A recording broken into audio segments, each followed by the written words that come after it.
Hello, friends. Hello, family. Coach John here.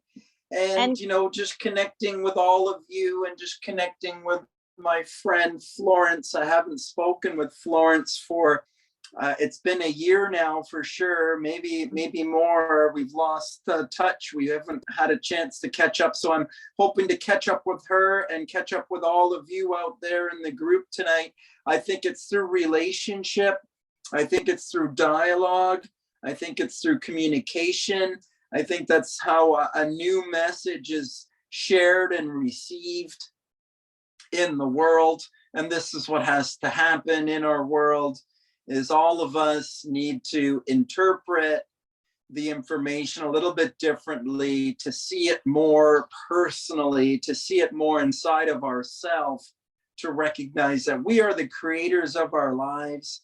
We are the creators of our health and of our wealth and of our joy-filled relationships. So let's talk about how that happens. And I think through relationship and through dialogue and through communication, this is how the message gets shared and delivered best. So I'm just talking to friends, and here I am catching up with an old friend that, that I've met along my way, along my travel back to my best, to healing myself. I met Florence, and what I want her to do is just share a little bit about herself. Let my community know who you are, Florence, what happened to you, what do you do, what did you learn, what did you learn from your experience, what are you doing now, what are you passionate about, what's warm on your heart, what's coming up for you.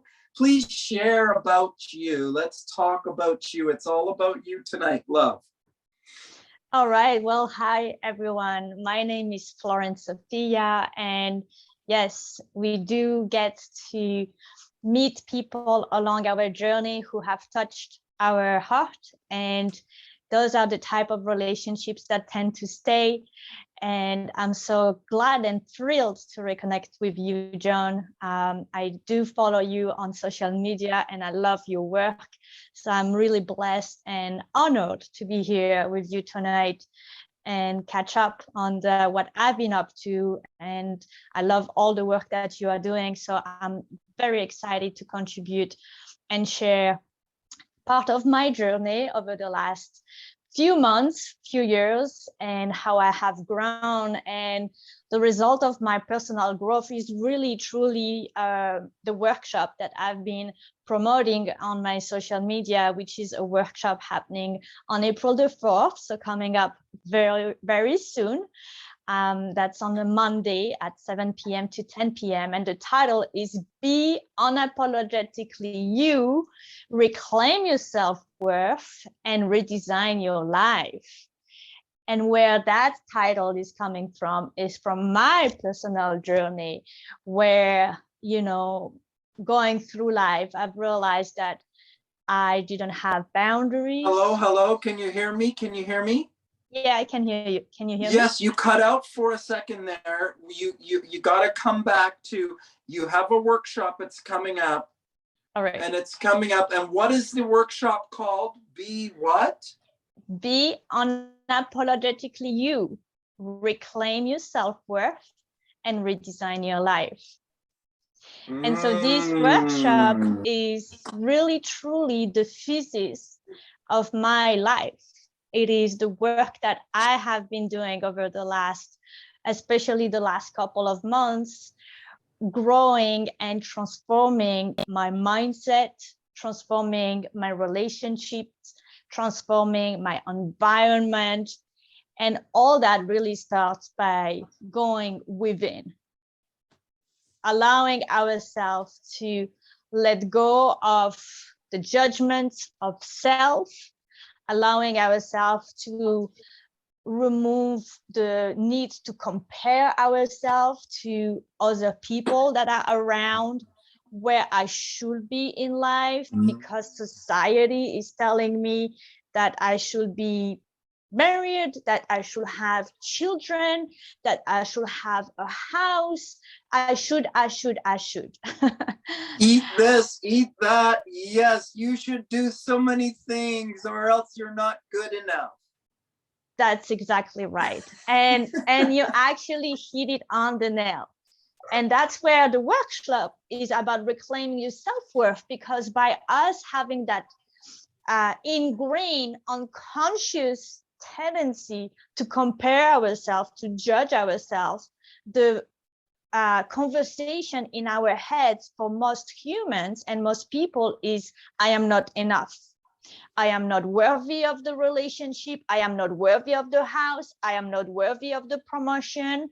I am not worthy of anything, because there are those voices in our head that have been programmed, and the work really starts by unprogramming that. And the best analogy that I have for this is just like a computer. How often do we get a notification on our phone or on our laptop that we get to upgrade our phone? Every other month. Yes. True? Quarterly at least, yes. At least. And how often do we reprogram our mind? How often do we reprogram our thoughts? Last time I checked, it was in my childhood. Yeah. We're taking some bad habits from when we were kids, and we still running with those same broken habits today. That's right. That's exactly you gotta right. do this and make a better life for yourself. Yes, exactly. And so we can only do the work and reprogram ourselves if first we become present to it. And that is the first pillar of the workshop that I will talk about.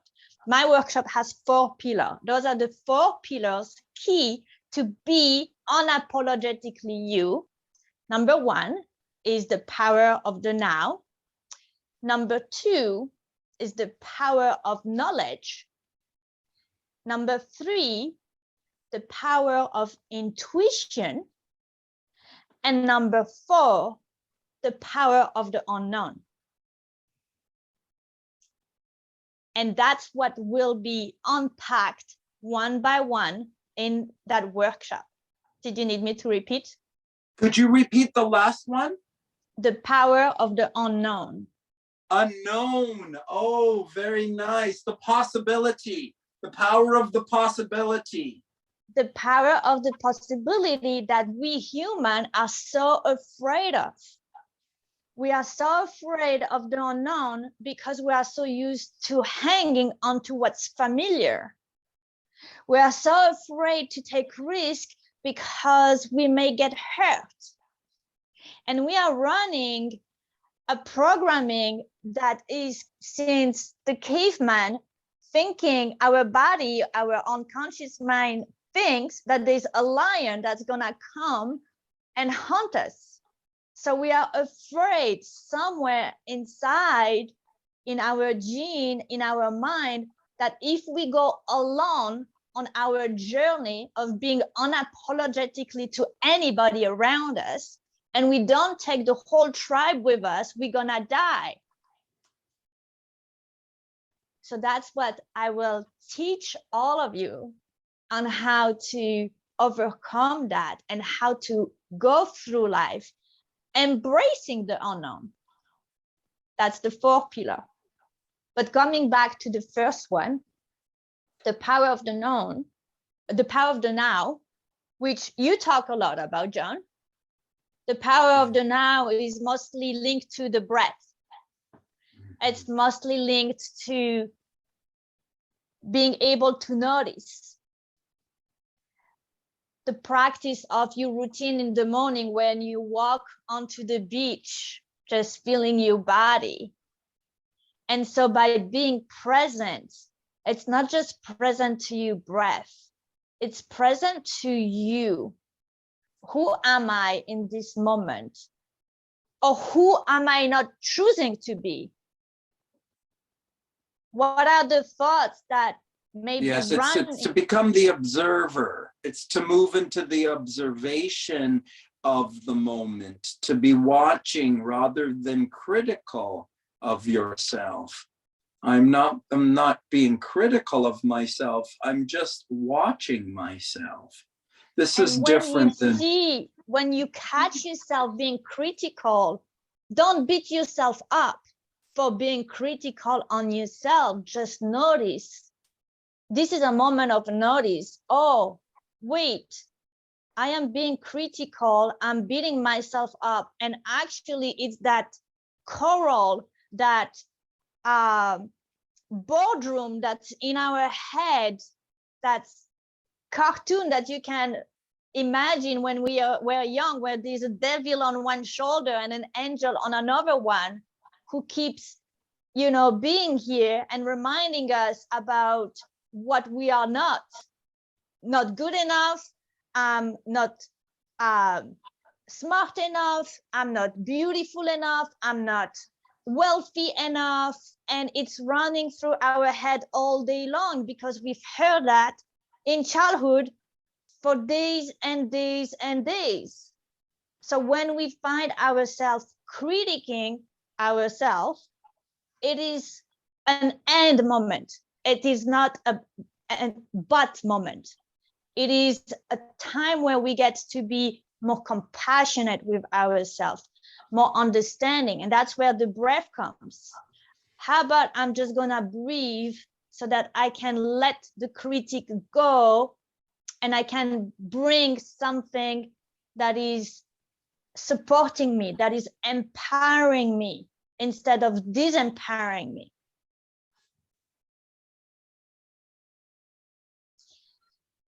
How does that land for you? This is it. It's to move from being in this critical space of my situation to getting into a hopeful space, an inspired space, like hopeful about what's going to happen, not, worried about what's going to happen. This is a different energy, not being worried about. So this is the unknown. We worrying about the unknown, but how about looking at the unknown like it could be something wonderful? Mm-hmm. But we looking at the unknown like it's something, whatever is here right now, it's still really kind of come into an acceptance with it. It's kind of to forgive it. It's kind of to surrender to it. It's kind of to allow it. It's like, I don't need to try and change it or anything. It's like, if I can't really find a way to be comfortable with this, I'm not going to get anything more. Yes. And also being grateful, bringing gratitude. Life doesn't happen to me, it happens for me. So if I go by the principle that life happens for me, that no matter what challenges I have to overcome, there's a learning, there's a lesson, and there's growth. And when I can learn that lesson, I can move to the next lesson. And allowing ourselves to let go of what's not needed, let go of the story. He did this, she did this, I didn't do that, I should have done that. So it's about taking ownership and full responsibility of where I am in life, because I have choices and I choose gratitude. I choose to reward myself because I woke up this morning 15 minutes earlier and I breathed. And I allowed myself to breathe. And I allowed myself to set my day intentionally. So I am celebrating myself. And by celebrating myself, by being in gratitude, I start by growing my own self-esteem. I start by bringing that self-esteem higher internally, and I do not need an outside gratification to make me feel good. I do not need to go on the social media and see how many likes I have. I do not need to engulf myself and engorge chocolate or ice cream because someone said or not said something that I was expecting of someone. And I forgot that actually all I need is already within me. She's speaking my language. I like this workshop. We'll have to run one together. We'll Absolutely. have to do it together. Absolutely. I'd love that. So this is the power of now. And now we're moving to the second pillar. The second pillar is the power of knowledge. The power of knowledge is key because if you don't allow yourself to learn, to put the time at least 30 minutes any day to just read a book, to listen to a podcast, to upgrade your own programming, just like your computer needs it, we need it. And we need it even more than our computer because of all the information that we are bombarded all day long, which we don't notice because a lot is happening unconsciously. When we sleep, your unconscious mind is already planning how they're gonna trip you the next day. My ego is already thinking while I sleep how it's gonna make me unhappy the next day. That's the job of the ego. And guess what? It does a good job. My job is to listen to the ego, notice to what the ego has to say, and choose how I'm gonna reframe that. And that's where the power of knowledge comes in.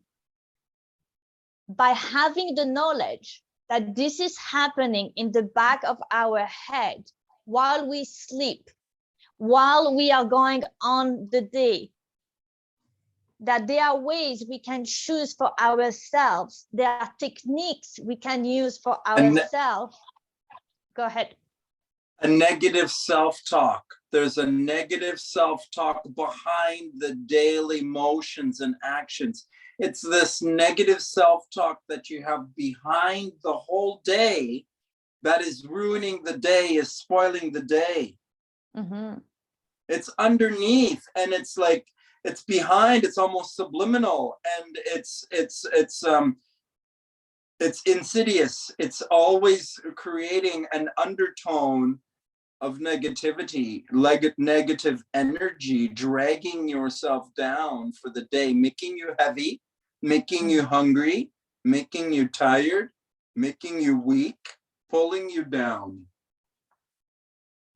And how often, John, do you stop during the day and become present to your thoughts? How often do you stop and become present to your breath on a normal day? Well, I am doing it frequently during my day and encouraging people to do that during the day, but most people are not doing this during their day. Right. Who has the time? What are we supposed to do? Even if I am home, I will have to sit in a meditation for 12 hours so that I can be present. So what's happening is that when we are not present, the old program is running us on automatism, because that's just an automatism. And so we get to replace the programming so that the automatism is empowering, so that the automatism brings us to where we want to go, to our goals, to our vision, to our beliefs, no matter how crazy they are. society is telling us that a fairy tale does not exist, that this is all in cartoons, that we could only believe it until a certain age, and after that, oh, I'm sorry, it wasn't true. Santa Claus is not true. It's not true. Your dreams, you need to come to reality now. You just have to pay your bills now. And imagine, I mean, like, I don't remember, but the shock that happens in our mind and the belief that ingrains in the back of our head carries us through life. I want to believe in fairy tale, and nobody's gonna tell me otherwise. And that's what being unapologetically me means to me, that I get to create the fairy tale, I get to empower my thoughts, and I get to be happy every day. My mind will tell me otherwise, and I get to work with my mind so that it eventually gets to the level of energy that I need to manifest my dreams and the abundance that I know I deserve. You are talking about predominant thoughts. You are talking about what is your daily predominant thought, because your predominant thought creates your reality. You want your predominant thought to be a positive, empowering thought rather than an automatic negative thought that you have programmed in your mind that's making you overweight, unmotivated, unloving, unfocused, and unhappy, unhealthy, and unhappy, and broke. Don't forget broke. Yes, that's a big one. That's a big one. And so allowing yourself to manifest the abundance in your life that you deserve, whether it's financially, whether it's physically, whether it's in your relationship, all that truly starts with mindset. It also starts with your environment. Transforming your environment so that the positive thoughts, the predominant thoughts that you are referring to, John, can start to shift. And it even starts with the cup I am drinking, my coffee. It always seems impossible until it's done. Nelson Mandela. It starts by the paintings that you have on your wall, by the home screen that you have on your phone, on your laptop. Even if you don't pick on it, your unconscious mind will do. So that's the power of knowledge. Moving into the third pillar, the power of intuition. This one is a big one that you talk a lot about, John, which is the female and the masculine energy, which is beautiful. And for a lot of us, there's a predominant energy that shows up in our life. For me, the masculine comes a lot easier than the feminine, which is interesting. And for most of men, the masculine doesn't just show up. It's just right into my face all day long. And the feminine barely exists. And so allowing yourself to recognize that and feel what it feels when you can bring a little bit more that female energy, that feminine energy. And did you know that flow state, that famous flow state that we talk about when we are so productive, when we get to do things we don't even see where time goes, where we are so like into it, like nothing exists, yes. You know, that's feminine energy. Yes. But let me talk about this one a second here. You and your masculine energy that you are now aware of more, I see. Tell me how your masculine energy matches up with the man.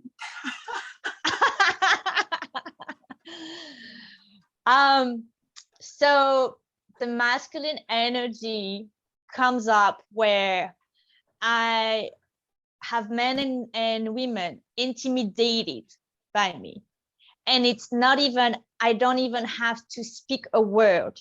Just by the way I walk, they feel intimidated. I got that feedback a lot, which was and masculine and men. How are you fighting with men, right? This not just is with what's men, happening. with women too. Both men and women. You fighting. Right. And it doesn't have to be like, it doesn't have to be a fight of word. It doesn't have to be a physical fight. It's that energy that's heavy that you leave a room and you don't even know what happened. You just feel exhausted because the energies were so fighting with each other. And so giving yourself that permission to just center yourself, not just in a particular energy, but centering yourself into an intention that brings up that energy, allowing yourself to open your heart just a little bit, and knowing that even if you open it, you are safe.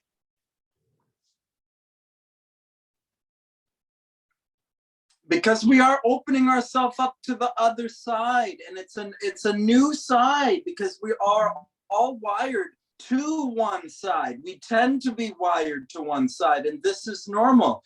But if we're trying to have a new relationship, we're gonna have to learn how to kind of let the other side develop a little bit. Mm-hmm. And this is a little uncomfortable for us. This is love. To balance love, we have to open up this other side that is a little bit unknown for all of us. And it feels uncomfortable when we are growing, doesn't it? Mm-hmm. Growing is uncomfortable. There's no way to make it nicer. It's uncomfortable. It breaks us. It feels uncomfortable, but we're going to grow. We're going to learn. We're going to become better, unfortunately. And the other thing is, when we can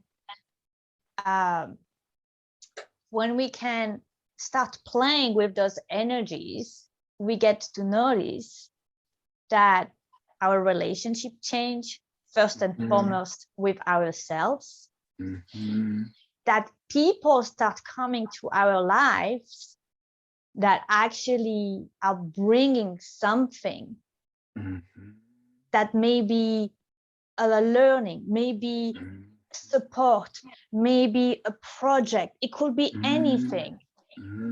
When you are balanced in your body, in your mind, and you can open that to the universe, people start coming that you actually need it, because then things are balanced and you are open. So continuously growing into our journey. Some days may be better, some days may be worse, and it's okay.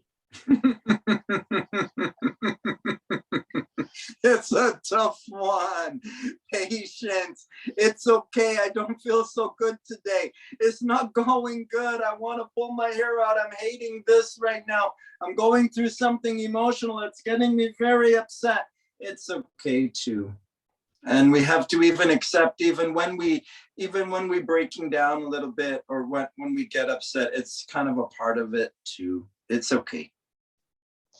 Society has taught us that negative emotions, guilt, shame, depression, anxiety, fear, all the emotions in the low vibration scale, yes, are not good. First of all, we shouldn't talk about it. We should not show it. Suppress it. We should suppress it. there is not one single curriculum at school that teach us about emotions.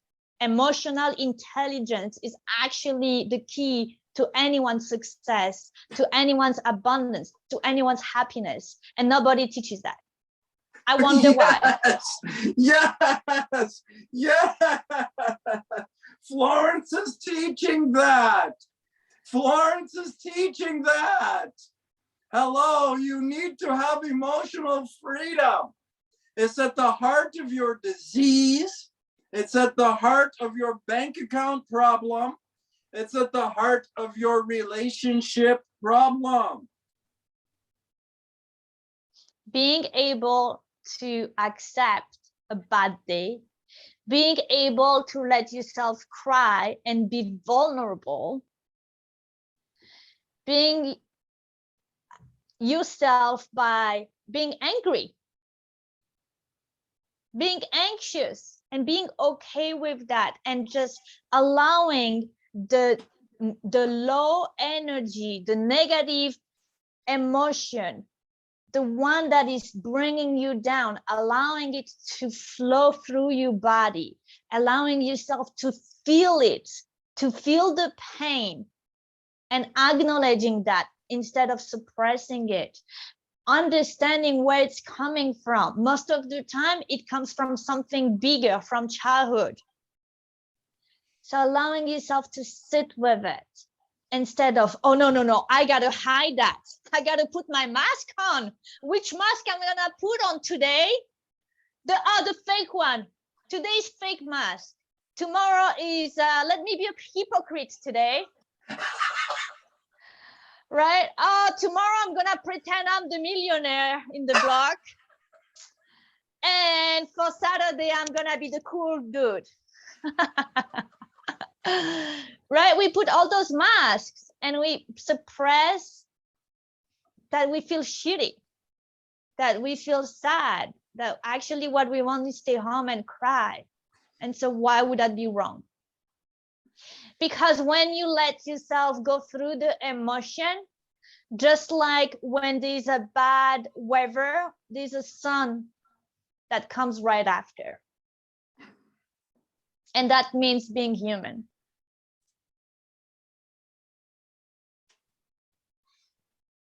So, you know what, I'm thinking about this, and I'm seeing it very vividly with our conversation today, and and the things you're talking about, and I'm identifying and pointing out, bringing back to this point that it is in the masculine that a new decision is made, that a new mind is found. It's through self-discipline, through positive thought and word, that something different comes into your life. But this is a masculine thing. Mm-hmm. Absolutely. This is a masculine thing. And this is a trouble for the woman who has been very feminine in her life and has not learned how to exercise the masculine and learn how to embrace this. Mm-hmm. So this is the trouble for the women, to embrace this masculine, to develop it. And the trouble for the men is to embrace their feminine. And that's why it's a step-by-step journey. It's a 1 inch after 1 inch journey. It's a stretch a bit each day, stretch a bit. It's not something that happens overnight. This is a lifestyle. This is something you're practicing, developing, growing with an intention that you're choosing again every day. Every day I'm back in my saddle. Like, I'm working on my best today. I am doing it again today. I am bringing it into my intuition and cross-referencing it with myself again today, with my breath, with my decision, with my vision, my hopeful, optimistic vision, not my pessimistic, worried outlook of my life, but my optimistic vision, hopeful, half full glass vision of my life. I am not a victim of my life. I am the creator of my reality. Absolutely. And so to get there, we do not want to go and change our whole world tomorrow. because our unconscious mind, our ego, will get overwhelmed of the change and will bring you right back to where you were quicker than you think. So we want it to go into those incremental changes. And so setting the intention also looks like journaling, looks like just before you wake up, put both of your hands over your heart and just allow yourself 5 breaths, 5 conscious breaths. So whether you have a practice or you're starting a practice, finding one promise that you get to do one day, and by feeling that promise, you're also bringing up the self-esteem, the self-worth, because first and foremost, you have kept your word with yourself, not by what somebody else says about you, but it's you against you that matters. And I've also created something that I will release very soon, which is a 3-month journal with monthly habits, weekly habits, and daily prompts. It is called the Abundance Activator. It's my work that I have been working on the last 12 months. I'm excited and I can't wait to release it. It's coming very soon. And that's also something that will support anyone who is committed for this journey, to really allow yourself with some support, with a little bit of work, conscious work, to go deeper and to choose something different, one step at a time.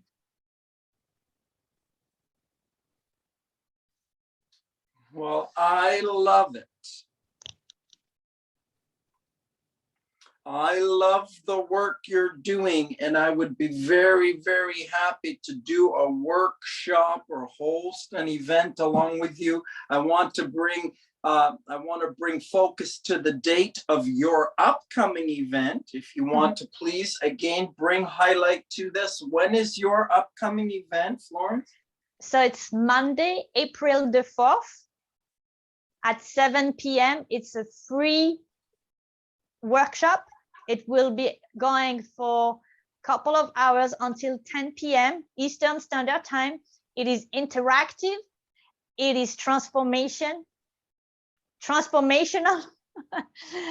Yes, there will be transformation. And it is a workshop of possibilities. So mark your calendar. I will give you the link for your audience to sign up on the Eventbrite. And I can't wait to share more of that workshop live on the Zoom and share my wisdom, my learnings, and grow together.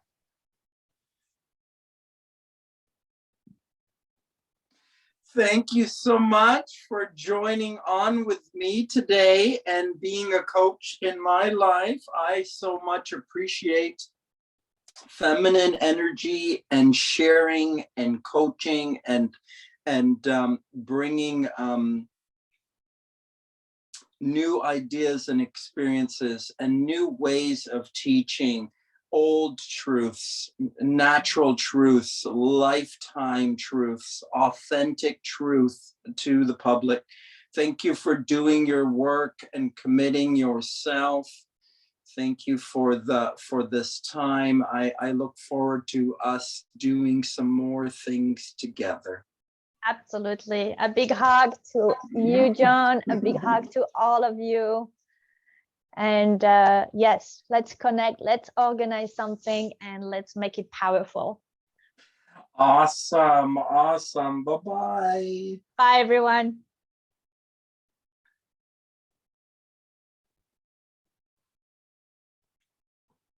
That was wonderful. We will see more from Florence Sophia real soon. Love you.